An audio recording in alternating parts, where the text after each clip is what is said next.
Yo, what is going on, guys? Everyone's having a fantastic day. So the second preseason game against the Browns, definitely a lot to talk about here, but man, I really wanted this to be dress rehearsal. I wanted some of the starters to play today, at least Jalen Hurts. I wouldn't even care if it was just Jalen Hurts having a series. I had him for at least wanting a quarter, or a series or something. It is what it is. At least I wanted Hurts to kind of give some of these other receivers good looks. You know what I mean? Some of these other guys that we have on the roster right now. I understand that A.J. Brown, Devontae Smith weren't playing, but I just want to see a little bit of Jalen Hurts, and we didn't. So it looks like right now that we're not going to see any of these stars until, the first week of the season against Detroit, and that's just the truth to it all. But to go over the good things, bad things, everything, I'm just going to go on a rant on just what I've liked, what I didn't like from this game, and what players are kind of rising in this depth chart so far. I got to say, Minshew, other than throwing in double coverage when we were on like the 5-yard line to Britton Covey, that would have been a pick six if it was caught. I thought Minshew was solid. Thought he was good. I mean, it wasn't spectacular, but I thought it was a solid day for Minshew. Probably one of his better days, I gotta say. But for the running backs with Dallas, with Kenneth Gainwell with a touchdown, Boston Scott with a touchdown. Kenneth Gainwell was running like a bull. Thank God to Cam Jurgens, man. Cam Jurgens had a fantastic day that opened up one of those big runs for Kenneth Gainwell. He looks like he got a lot faster. His vision looks a lot better. He just looks like his decision-making with the football in his hands just got significantly better, and I couldn't be any more happy about it because potentially this could be your starting running back next year, depending on what happens to Miles Sanders down the road and what they're going to do with him, which I'm kind of already preparing myself that Miles Sanders is not going to be here after this year, but Kenny G is definitely someone I'm going to be looking at this season. Very excited for him. We didn't see him in that first preseason game, so it was really nice. And he was running so fast, he almost tripped forward. He was running with his head down. He was like a bull going after a red target. He was just insanely good today, I got to say.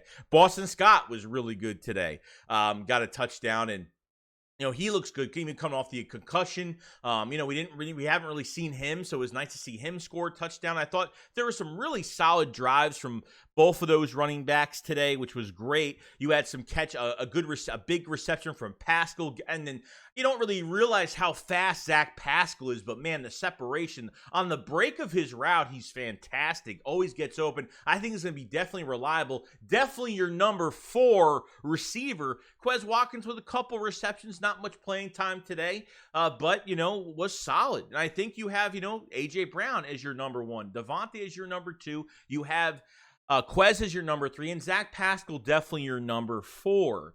Okay, now Devon Allen had that big reception later in the game. It really wasn't enough for me because we've been through these players that have those big flash moments where they get these big vertical threat receptions for touchdowns, and I was really happy for Reed Sinnett.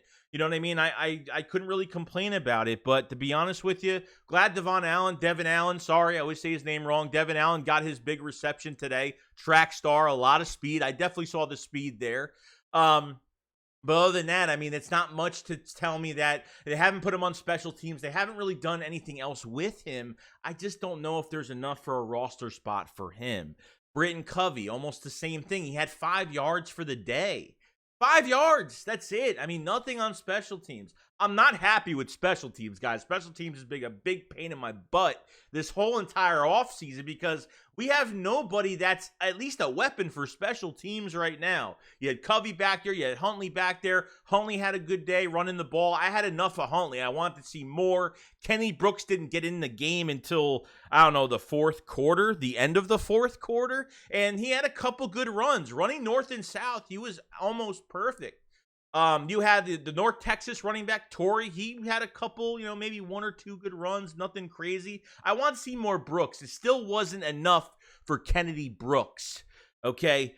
I think the top receiver, really, the receiver that I really like today, DEON CAIN. I think DEON CAIN, and he was pretty good today. I got to say, he was very consistent with his catch. I think he had one that went through his hands today, but I got to say, DEON CAIN made plays today, which is good.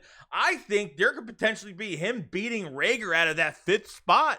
Reagor had 1 reception today. I think an underthrown ball from Minshew, but there's nothing that's telling me right now that Reagor is there's nothing telling me that Reagor has gotten better. There's nothing telling me that I'm not seeing enough.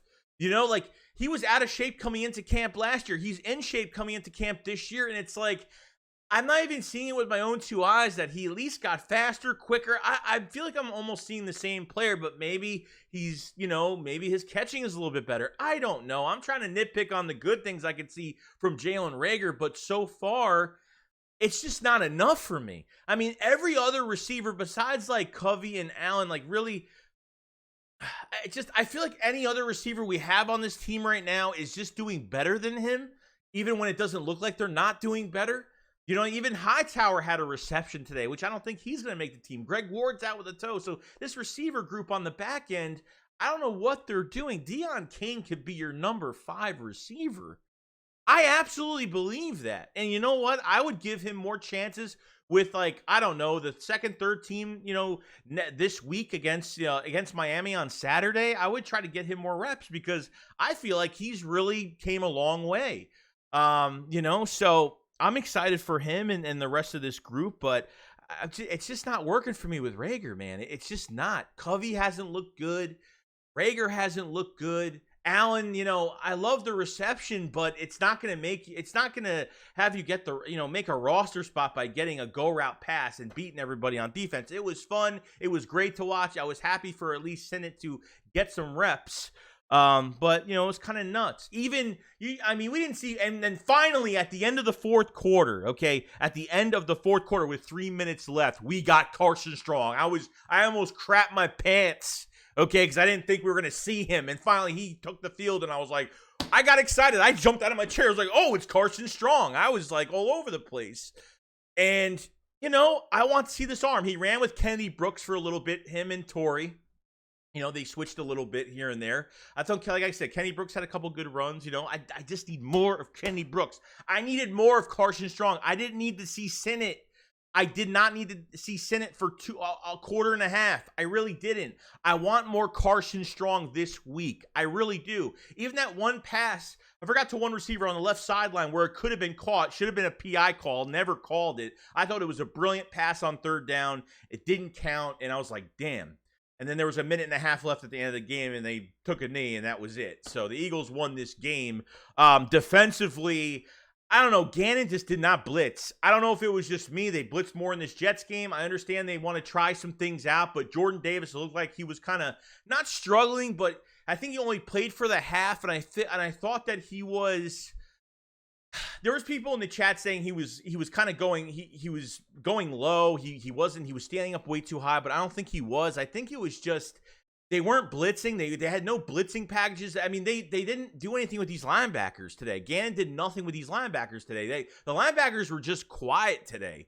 And I think it's because, Davis couldn't, they weren't opening. Look, at the end of the day, Davis is not here to get sacks. I mean, great. If he can get 4 to 7 sacks this year, that's great. But they had him in for a long time. They had him in for a good amount of time, and he started getting gassed a little bit. And it's his rookie year. I totally get it.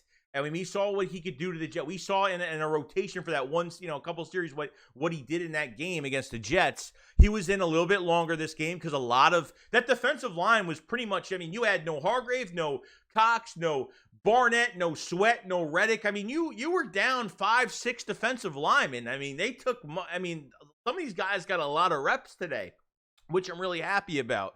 But Davis, I think he ended up getting tired. And they didn't really blitz until the late fourth quarter. They didn't blitz. Fourth quarter, end of the third. They really didn't blitz until the end of the game. Like consistently, they weren't really blitzing that much. And I feel like when Davis is clogging up the hole, getting double teamed or whatnot, and nothing's happening, these linebackers are just sitting back. And I saw that passive soft zone coverage that Gannon did last year. He did it, and it cost us some receptions in this game against the Browns. He did the same thing. Guys are just sitting there, not doing anything, and literally everyone's catching the damn ball. I don't know what that is, how you defend. I don't know. The pass rush was just not good today at all. But like I said, you were missing 5 to 6 defensive linemen. You were missing pretty much your starters and a couple guys into your second line. So, you're going to take a hit. But I saw Teron Jackson get in the backfield a little bit here and there. It seems like Teron Jackson is, we almost got a couple sacks in this game. We were this close, but it just didn't work. It didn't happen. Like the linebackers were just quiet. They had them more in coverages. It just wasn't enough for me today. Nakobe Dean was in there. I mean, they had everybody in there. Kaiser White was not in there today. Davion Taylor was in there. Sean Bradley made a couple good plays. There was some bad tackling going on today, but you're down to your third defense, your third, fourth defense, third, fourth stringers on defense. So it's kind of nuts. You talk about the cornerback position. I think, Kerry Vincent Jr. was getting smacked around all day today. I mean, he was just yikes. Matt McCain, I thought Matt McCain, and I really thought Josh Jobe really stood out today. Josh Jobe on a couple deflections, which I really did like.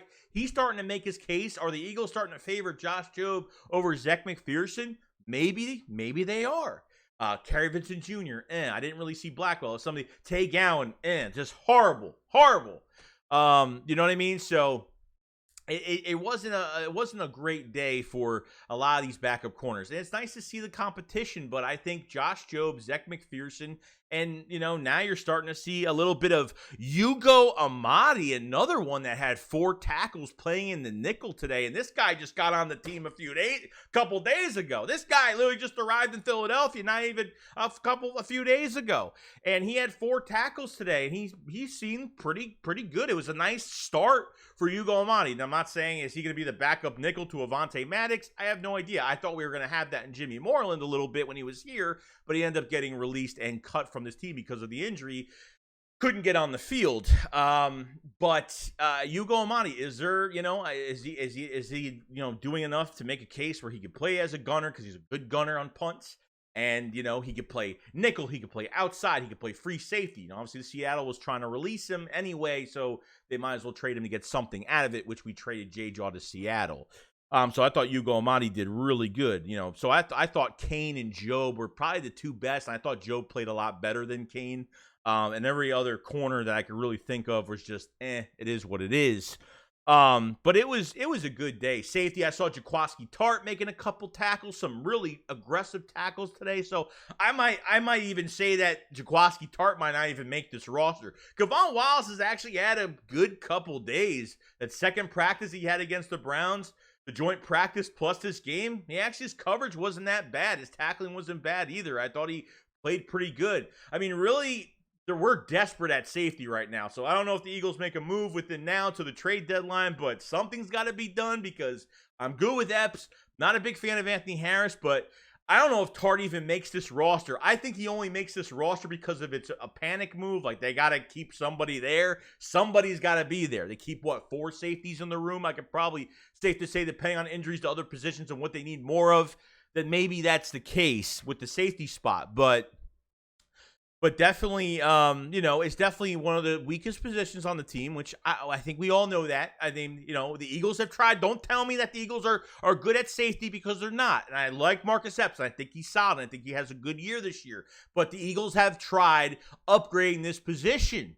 They tried signing Marcus Williams. So for a fact that they like this group at safety, but they know that they can elevate it a little bit more. And I think they will by the trade deadline, or definitely paying a safety next year. I definitely see that happening. Obviously, with Derwin James getting his brand new contract at $19 million per year, whatever the contract was, it's a lot of money. So if they want to trade for an Eddie Jackson, if they think Jesse Bates is still on the table, if you might as well just go get him, trade for him if that's the case. If you could do it without getting rid of a first round pick, then good. Maybe you make that move. I don't know, but. I'm just going over what we have at safety and what I've seen so far. So I think maybe Kavon Wallace could be a lock. Tartt has really not done enough for me, because he was out in the beginning when he signed. He was out of training camp for a bit with a personal problem. And obviously, it's life. Personal things happen. It gets in the way of what you're doing. So, maybe he doesn't make the team because he's missed a good amount of time. I didn't really... The tight end group, it's still, to me, it's just still an unknown. Jackson, if I was to think what the Eagles like and who they really like the most, it's probably Jack Stahl. He's a good blocker. I just don't know what he's going to do. Can he be a consistent guy in the receiving game? I really don't know. Guy, I'm going to say his name wrong a million times, so don't correct me. It is what it is. You know, a couple good catches. You know, I'm not seeing anything. Grant Calcaterra being out really stinks for me because I really want him to compete, and I think Calcaterra is definitely gone or going to IR on fake IR just so they can keep him on the roster as a project. Calcaterra and Tyree Jackson. I think maybe they have something with one of those two guys, but I'm not going to hold my breath because, you know, if the Eagles need to make a move, they can't wait until these guys get healthy again, play, and then get injured. Wait again, healthy, play again. You know what I mean? Like, they can't go through this cycle of waiting for guys to get healthy to come back and put too much of your eggs in one basket with these tight ends being on IR. So you could potentially have two, if they're going to waste two roster spots, two of those extra spots on both tight ends, I don't know. That's really up to them what they want to do because more cuts are coming. Okay. But going into this game this week, I got to see more. Okay. I got to see a lot more of Carson Strong. I want to see more of Kennedy Brooks. I mean, there's already rumors going around that today that there's a lot of stuff going around that Kareem Hunt, the Eagles have talked. He wants an extension, a sign and an extension. Very interested to come to the Philadelphia Eagles. You know, Nick Sirianni and Kareem Hunt kind of talked a little bit, so there's those rumors there, but I'll get into that on another video, definitely. But so far, it was a good game. It was a solid game. You know what I mean? It is what it is. I thought your running backs played well. I thought Cam Jurgens played really well. DEON CAIN, I think, is really making that stride to beat Reagor out at number 5 receiver. I swear to God, it actually could happen. And like I said, I thought UGO Amadi playing really good for his first game with a new team, 4 tackles, and did a pretty good job. Not 4 tackles after a 20-yard gain. Like, he only, I think one tackle was a tackle for loss. Another one, I think it was only for a 2-3 yard gain. So he was literally productive in the nickel. So I couldn't really complain too much. And I think Josh Jobe and Matt McCain have been your 2 top guys so far in this game today. Zach McPherson didn't see much, you know, like the other, you know, Kerry Vincent Jr. was burned. Tay Gowan was horrible. So, I mean, you know, there's only so much you could take from a game. And Carson Strong, I need more. I just need to see more. You know, I've had enough of Reed Sinnott. You know, he had that 1 touchdown to Devin Allen, which was great. Devin Allen and Covey are just not cutting it right now. They're not doing enough. They're not telling me it's changing my mind to where we're going.